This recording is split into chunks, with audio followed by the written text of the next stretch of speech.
I was paying about $100 a month for AI tools, and I hadn't questioned that in months.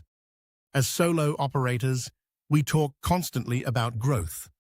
We add tools, we test platforms, we optimize workflows, but we rarely stop to audit what we're actually paying for. Adding feels productive. Cutting feels uncomfortable. So I decided to run a simple rule on my own stack.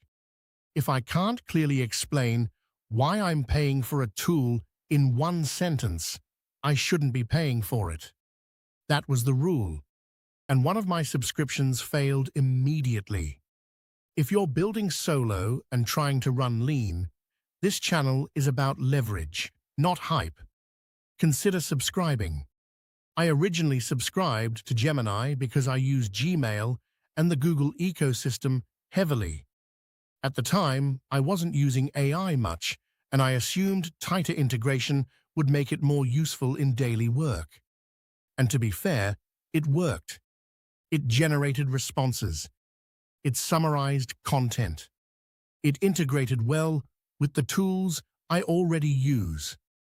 But over time, I found myself defaulting to ChatGPT for business planning, for structuring ideas, for scripts, for decision analysis, for thinking through financial strategy. It became embedded in my workflow. Gemini didn't. Not because it was bad, but because it didn't offer anything meaningfully different for how I operate. When I ran what I now call the defined role test, it failed. If I cancelled it tomorrow, nothing in my workflow would break. That's the real test. Not whether a tool is impressive, not whether it's trending. If removing it changes nothing, it's overhead. And redundancy without purpose is overhead. So I cancelled it. Not dramatically, not emotionally, just calmly. A backup tool is only valuable if it protects a defined risk. Otherwise, it's comfort spending. And I realized something bigger. I wasn't buying bad tools. I was buying undefined ones. Most entrepreneurs aren't wasting money on terrible software. They're wasting money on tools that don't have a clearly defined role in their workflow. Curiosity spending, subscription creep, automation optimism, it adds up quietly.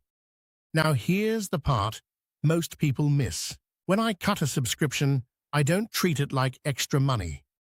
I treat it like reclaimed capital. Freed capital should never float. I use what I call a 50 to 25-25 rule.